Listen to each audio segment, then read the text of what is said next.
और आइए अब शुरू करते हैं खबरों का roller coaster big and bold, आपका ये पसंदीदा कार्यक्रम जिसमें होती है आपके सरोकार की हर खबर आपके पसंदीदा अंदाज में। सबसे पहले बताता हूं आज फोकस में रहने वाली खबरें। आज आपको दिखाएंगे इजराइल में आतंकी हमले के बाद कयामत का काउंटडाउन कैसे शुरू हो गया। क्या कयामत के काउंटडाउन के साथ गाजा में फाइनल राउंड चल रहा है। बात अलीगढ़ मुस्लिम विश्वविद्यालय की भी होगी। आपको बताएंगे कि जब स्टूडेंट ने उठाया फिलिस्तीन का झंडा तो फिर कैसे चला यूपी पुलिस का डंडा।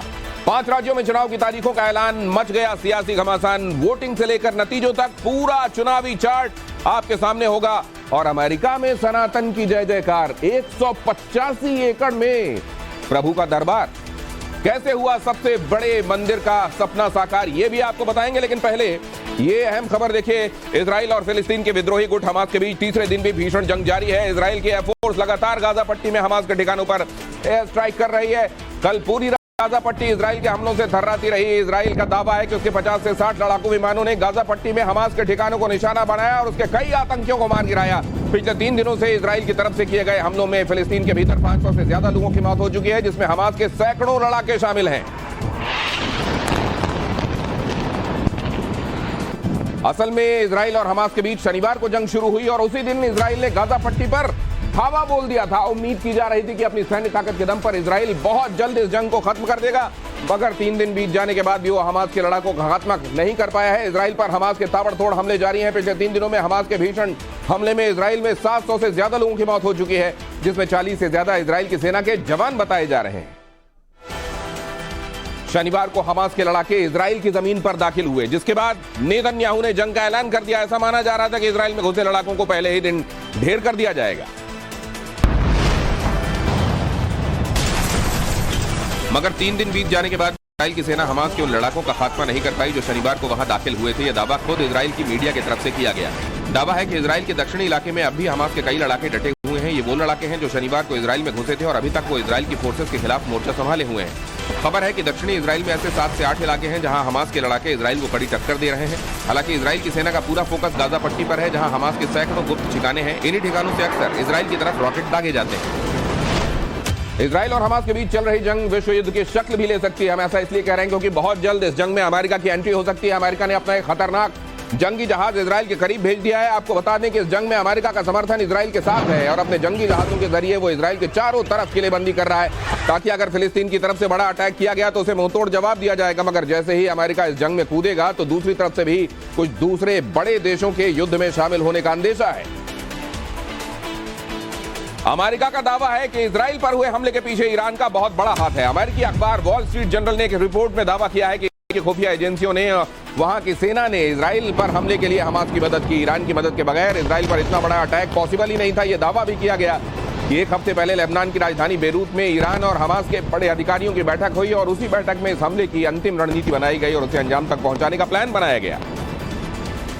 इजराइल की रिजर्व बटालियन के कई सैनिक इन दिनों विदेशों में हैं और अपने देश लौटने की हर मुमकिन कोशिश कर रहे हैं, मगर हमास के साथ चल रही जंग की वजह से उन सैनिकों की वापसी भी अधर में लटकी हुई है। ऐसा इसलिए क्योंकि कई देशों ने इजराइल के लिए अपनी उड़ानें रोक दी हैं। एयर इंडिया ने भी 14 अक्टूबर तक इजराइल की राजधानी तेल अवीव में विमानों की उड़ान पर रोक लगा दी है और ऐसा ही फैसला कई दूसरे देशों ने लिया, जिसकी वजह से इजराइल के रिजर्व आर्मी के जवान बाहर के देशों में फंस कर रह गए हैं। वो चाहकर भी अपने देश के लिए मौका पड़ने पर लड़ नहीं पा रहे। इजराइल हमास के बीच जारी जंग से आखिर फायदा किसे होगा, यह भी आप बहुत अच्छे से जान लीजिए कि आखिरकार जो दिख नहीं रहा है क्या वो भी इसमें एक प्लेयर है। बहुत जल्दी से देखिए, आपको शनिवार को जैसे ही हमास ने इजराइल पर अटैक किया, ये आपको मालूम होना चाहिए कि कई मुस्लिम देश फिलिस्तीन के समर्थन में खड़े हो गए। जाहिर है युद्ध के हालात में इजराइल के साथ अमेरिका जाएगा और यहीं पर चीन की गिद्ध नजर अटकी पड़ी है। चीन को लगता है कि इससे अरब देश अमेरिका के खिलाफ खड़े हो जाएंगे, क्योंकि अरब देशों में धीरे धीरे अमेरिका की गुडविल बनती जा रही थी और चीन को यह भा नहीं रहा था। सऊदी अरब भी इजराइल से हुए समझौते से पीछे हट सकता है। इससे मिडिल ईस्ट में चीन को अपनी पकड़ और मजबूत बनाने में आसानी होगी, क्योंकि चीन का अरब देशों में सीधा निवेश करीब 23 अरब डॉलर है। तो अब समझ लीजिए कि असल में इसमें कौन सा वो किरदार है जो सामने दिखाई नहीं दे रहा, लेकिन वो भी खेल रहा है चीन। एक तरफ पूरी दुनिया हमास के विरोध में उतर आई है, तो वहीं अलीगढ़ मुस्लिम यूनिवर्सिटी के कैंपस में फिलिस्तीन के समर्थन में नारेबाजी की गई, जिसके बाद विवाद इतना बढ़ गया कि मामले में पुलिस ने 4 लोगों के खिलाफ मामला दर्ज कर लिया। जबकि अलीगढ़ के सांसद सतीश गौतम ने तो यहां तक कह दिया कि आतंकवादी गतिविधियों का समर्थन करने वाले एएमयू छात्र नेताओं को फांसी होनी चाहिए। इसके साथ ही उन्होंने कहा कि अलीगढ़ मुस्लिम यूनिवर्सिटी आतंकवादियों की फैक्ट्री बन गई है और इसे तत्काल बंद किया जाना चाहिए।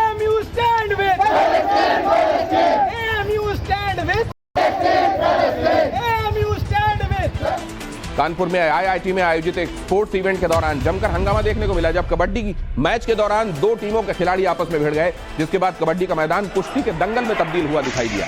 इस दौरान दोनों टीमों के खिलाड़ियों ने एक दूसरे पर जमकर कुर्सियां चलाई। हंगामा शुरू होते ही मैच देखने आए दर्शकों ने हॉल खाली कर दिया, जिसके बाद कबड्डी के खिलाड़ियों में फ्री स्टाइल कुश्ती होने लगी, जिसके हाथ जो लगा उसने उसी से वार करना शुरू कर दिया। हालात ये हो गए कि मौके पर मौजूद ऑफिशियल्स भी सिर पर पैर रखकर भागे। मारपीट की इस घटना के बाद आईआईटी प्रबंधन एक्शन में आया और दोनों टीमों को टूर्नामेंट से बाहर का रास्ता दिखा दिया।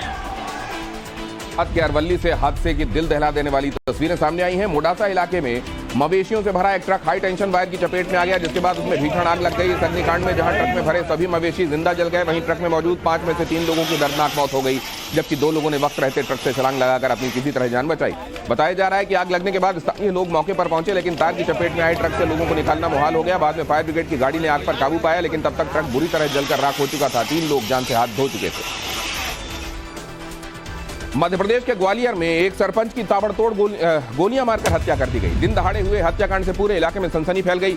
घटना पड़ाव थाना क्षेत्र के गायत्री नगर इलाके की है, जहां सरपंच विक्रम रावत अपने वकील से मिलने पहुंचे थे। जैसे ही वो अपनी नीचे उतरे, बाइक से आए 2 हत्यारों ने गोलियां चलानी शुरू कर दी। इस दौरान 3 और लोग मौके पर पहुंच गए और विक्रम रावत पर नजदीक से कई गोलियां दाग दी। हत्यारों ने भागने से पहले पूरी तरह कंफर्म कर लिया कि विक्रम रावत की मौत हो चुकी है। 5 हत्यारों ने मुंह पर मास्क लगा रखा था और सभी की पीठ पर एक बैग भी लदा हुआ था। अभी तक ये साफ नहीं हो पाया है कि सरपंच की हत्या के पीछे असली वजह क्या थी। जबलपुर रेलवे स्टेशन के बाहर उस वक्त हड़कंप मच गया जब एक बेकाबू कार कोहराम मचाते हुए दुकान में जा घुसी। जैसे ही तेज रफ्तार कार ने सड़क के किनारे बनी दुकान को हिट किया तो आसपास मौजूद लोगों में भगदड़ मच गई और कार दुकान को तोड़ती हुई दीवार से जा भिड़ी। गनीमत रही कि कार की चपेट में कोई शख्स नहीं आया, लेकिन इसके बाद जो तस्वीर सामने आई उसने इंसानियत को शर्मसार कर दिया। मौके पर मौजूद लोगों ने पुलिस की मौजूदगी में कार के ड्राइवर को पकड़ लिया और चेन से बांधकर जमकर मारपीट की, जिसमें कार का ड्राइवर लहूलुहान हो गया। पुलिस वालों ने किसी तरह युवक को लोगों की पकड़ से छुड़ाया और थाने ले गई। बताया जा रहा है कि कार का ड्राइवर नशे की हालत में था, जिसके खिलाफ केस दर्ज कर लिया गया है। वहीं ड्राइवर के साथ ज्यादती करने वालों की तलाश भी हो रही है। उत्तर प्रदेश के गोंडा में सरकारी जमीनों पर अवैध कब्जे के खिलाफ प्रशासन ने एक्शन शुरू कर दिया। इसके बाद 40 से ज्यादा दुकानों और इसके साथ मकानों पर बुलडोजर चलाया गया। इस दौरान विरोध की आशंका को देखते हुए मौके पर भारी संख्या में पुलिस बल को भी तैनात करना पड़ा। अतिक्रमणकारियों को प्रशासन ने पहले से नोटिस दिया हुआ था, लेकिन नोटिस मिलने के बाद भी जब अवैध कब्जे नहीं गिराए गए तो फिर बुलडोजर चलाना पड़ा। बता दें कि शुरुआती एक्शन नजूल की बेशकीमती सरकारी संपत्तियों पर किया गया है। प्रशासन की कार्रवाई आने वाले दिनों में जारी रह सकती है। और पंजाब के जलंधर से दिल दहला देने वाली घटना सामने आई। एक घर में हुए धमाकों के बाद भीषण आग लग गई, जिसके बाद पूरा मोहल्ला इकट्ठा हो गया और रेस्क्यू ऑपरेशन शुरू किया गया। लोगों ने सबसे पहले गैस सिलेंडरों को बाहर निकाला और इसके बाद एक एक करके परिवार के सभी 6 लोगों को बाहर निकाला गया। इस दौरान फायर ब्रिगेड की टीम भी मौके पर पहुंची और आग को काबू में किया गया, लेकिन तब तक देर हो चुकी थी। घर में मौजूद 6 में से 5 लोगों की मौके पर मौत हो चुकी थी, जबकि एक शख्स ने इलाज के दौरान दम तोड़ दिया। मरने वालों में 3 बच्चे भी शामिल हैं। बताया जा रहा है कि हादसे का वक्त पूरा परिवार घर में बैठकर टीवी देख रहा था। इस दौरान फ्रिज के कंप्रेसर में विस्फोट हो गया और जोरदार धमाके से लगने के बाद पूरा परिवार खत्म हो गया। रेफ्रिजरेटर को लापरवाही से इस्तेमाल करना या फॉर दैट मैटर एसी को लापरवाही से इस्तेमाल करना बेहद खतरनाक साबित हो सकता है। कोई भी रेफ्रिजरेटर बॉम्ब की तरह फट सकता है। हम ये क्यों कह रहे हैं और क्यों सावधान रहने की जरूरत है, जरा देख लीजिए। और बचने के लिए क्या करना चाहिए, साथ में ये टिप्स भी ले लीजिए। फ्रिज जहां भी रखा हो वो वेंटिलेशन वाला रूम हो, वहां हवा के आने जाने का रास्ता हो। इससे आपके फ्रिज से निकलने वाली हीट आसानी से बाहर जाती रहेगी। और इस बात का ख्याल रखना चाहिए कि कंप्रेसर का हिस्सा दीवार से बहुत लगा हुआ ना हो, क्योंकि इससे कंप्रेसर ज्यादा हीट जनरेट करेगा और वो गर्म होता जाएगा और फट जाएगा। कभी भी रेफ्रिजरेटर को ऐसी जगह इस्तेमाल नहीं करना चाहिए जहां पर बिजली फ्लक्चुएट करती हो। ऐसा होने पर रेफ्रिजरेटर के कंप्रेसर पर दबाव बढ़ सकता है और इससे धमाका हो सकता है। अगर आपके फ्रिज में करंट आए या फिर कोई ऐसी खराबी, तो कंपनी से ही सर्विस कराएं, क्योंकि कंपनी में ओरिजिनल पार्ट्स की गारंटी दी जाती है। अगर लोकल पार्ट्स का इस्तेमाल होगा तो कंप्रेसर में धमाका हो सकता है। फ्रिज का टेम्परेचर मीडियम में सेट करके रखा जाए, क्योंकि इससे रेफ्रिजरेटर के कंप्रेसर पर ज्यादा लोड नहीं पड़ता, फटने की संभावना कम हो जाती है। महादेव सट्टेबाजी ऐप केस में एक के बाद एक कई बॉलीवुड स्टार ईडी के रडार पर आते जा रहे हैं। इसी लिस्ट में अब 2 और नाम शामिल हो गए। एक्ट्रेस मोनी रॉय और डेजी शाह के कुछ वीडियो नवभारत के हाथ लगे हैं, जिसमें दोनों एक्ट्रेस महादेव बैटिंग ऐप का प्रमोशन करती नजर आ रही हैं। सूत्रों का दावा है कि इन तमाम वीडियोस की जांच जारी है और जांच के आधार पर ईडी आने वाले दिनों में कई और फिल्मी हस्तियों से पूछताछ के लिए समन जारी कर सकती है। इससे पहले हिना खान का वीडियो भी सामने आया था, जिसमें वो आईपीएल टूर्नामेंट शुरू होने से पहले एक पार्टी में महादेव बैटिंग ऐप को प्रमोट करती नजर आई थी। बता दें कि इस केस में अब तक रणबीर कपूर और श्रद्धा कपूर समेत 17 स्टार्स के नाम सामने आ चुके हैं, जिनमें से कई लोगों को ईडी का समन भी जा चुका है। और चुनाव की तारीखों का हो गया ऐलान। 5 राज्यों में सियासी घमासान की पूरी खबर आपके सामने होगी, लेकिन पहले न्यूज क्लिक मामले पर क्या है आज का अपडेट। दिल्ली हाईकोर्ट ने न्यूज क्लिक के संस्थापक प्रबीर पुरकायस्थ और एचआर प्रमुख अमित चक्रवर्ती की याचिका पर आदेश सुरक्षित रख लिया है। फिलहाल दोनों चीन समर्थक एजेंडा चलाने और अवैध रूप से विदेशी धन लेने के आरोप में रिमांड पर हैं। दिल्ली के मुनीरका से एक सनसनीखेज मामला सामने आया है। यहाँ के एक फ्लैट में 3 शव बरामद किए गए हैं, जिसमें एक महिला और उसके 2 बच्चे शामिल हैं। तीनों की कलाई धारदार हथियार से कटी हुई है।